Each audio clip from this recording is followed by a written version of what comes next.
Dan pada petang hari ini kita telah sampai pada bab apa yang seyogyanya dibaca tatkala seorang manusia muslim muslimah, mukmin mukminah sedang akan melakukan sebuah perjalanan dan berkendara.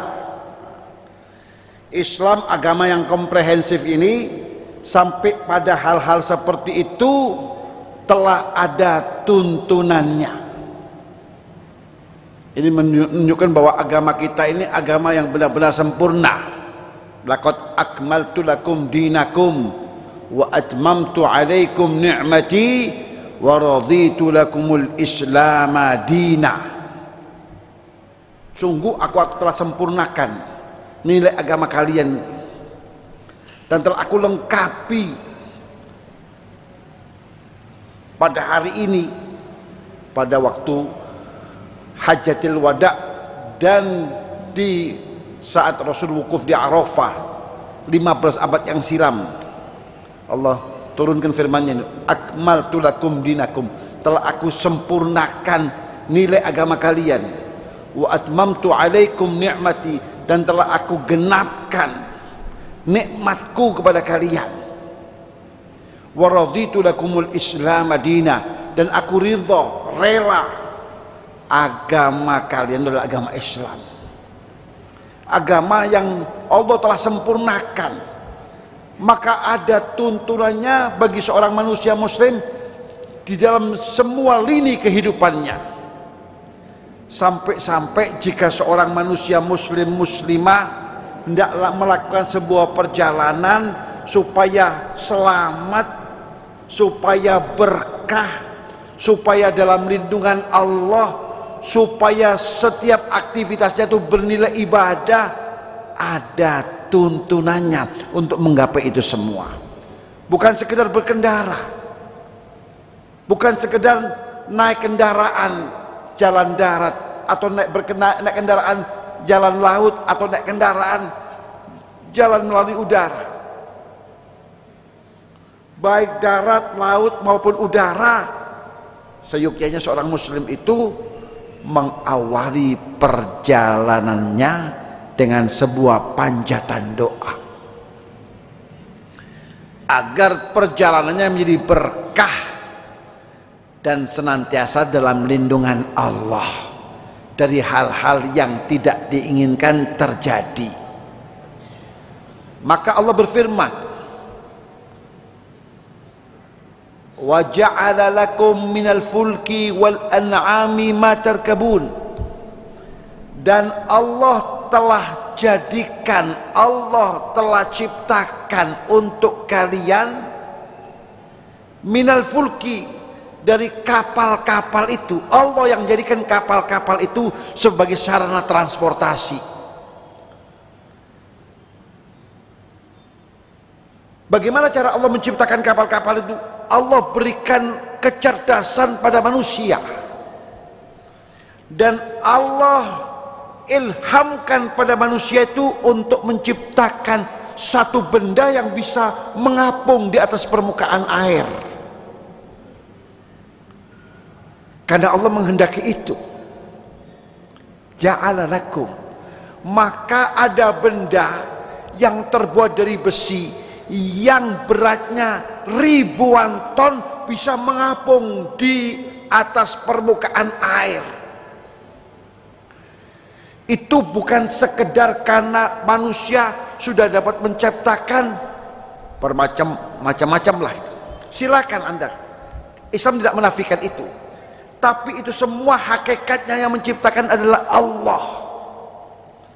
Benar memang secara fisik, secara kasat mata yang menciptakan manusia, tapi pertanyaan, siapa yang menciptakan otak manusia itu? Siapa yang menciptakan kadar kecerdasan pada manusia itu? Jawabannya pasti Allah yang Maha Pencipta itu semua. Maka hakikatnya yang menciptakan sarana transportasi laut itu adalah Allah. Wa ja'ala lakum minal fulki, di antara kapal-kapal itu yang bahkan jutaan ton, bisa mengapung, luar biasa. Oh itu karena begini, karena hukum fisikanya begitu. Silakan Anda menganalisa, tapi intinya yang menciptakan itu siapa? Allah. Jangan pernah lupakan itu. Jangan terlalu negatif sebagai manusia. Oh itu hasil produk otak manusia, hasil kepandaian manusia, manusia yang menciptakan. Lalu Anda lupa yang hakikat pencipta itu semua adalah Allah. Bukan begitu pandangan seorang mukmin. Itu pandangan ateis, iya. Pandangan sekuler, nggih. Pandangan orang-orang yang tidak mengimani akan keberadaan Allah, betul. Tapi seorang mukmin, apakah niru-niru juga? Nggak pantas.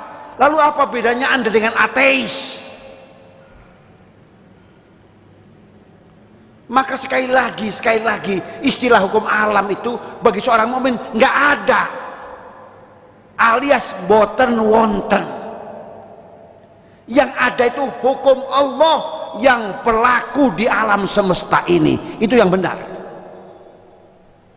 Hukum alam itu distorsi dari pemikiran kaum ateis dan orang-orang sekuler. Yang benar itu hukum Allah yang berlaku di alam semesta ini, yang kemudian Allah ciptakan kecakapan dan kepandaian itu pada otak manusia, sehingga manusia dapat menciptakan apa yang kita sebut hari ini sarana transportasi laut itu. Kapal yang ukurannya sudah nggak pernah terbayangkan itu, bagaikan kota berjalan, mengapung, kota mengapung. Ya. Kapal pesiar dengan lantai sampai 17 lantai. Ada mall di dalamnya, ada sarana, bagaikan kehidupan sebuah kota, tapi mengapung di atas lautan. Itu karena Allah menghendaki itu semua terjadi. Ja'ala lakum minal fulki,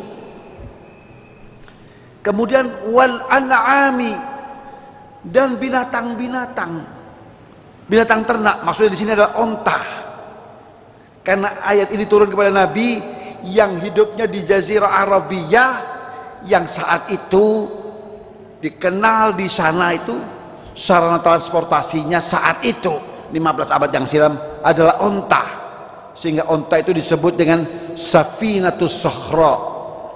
Onta itu diibaratkan seperti kapal padang pasir. Jadi kalau ada kapal sungai, kapal laut, ya, nah itu ada lagi satu lagi, kapal padang pasir, kapal yang berjalan di atas pasir, di atas padang pasir, yaitu onta. Itu istilah onta diistilahkan dengan Safinatus Sokhra. Mata kabun yang dapat kalian jadikan tunggangan, tumpangan,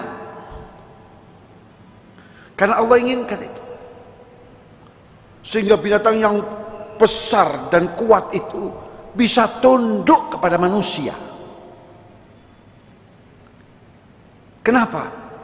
Karena diantaranya Allah ciptakan lensa mata dari binatang yang namanya onta itu.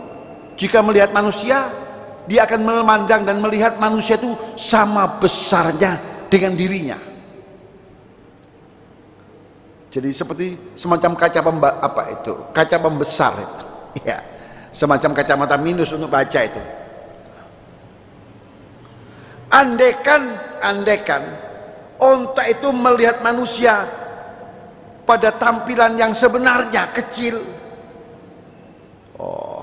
tidak akan ada onta yang nurut, mau tunduk patuh, ya, dengan sang manusia itu.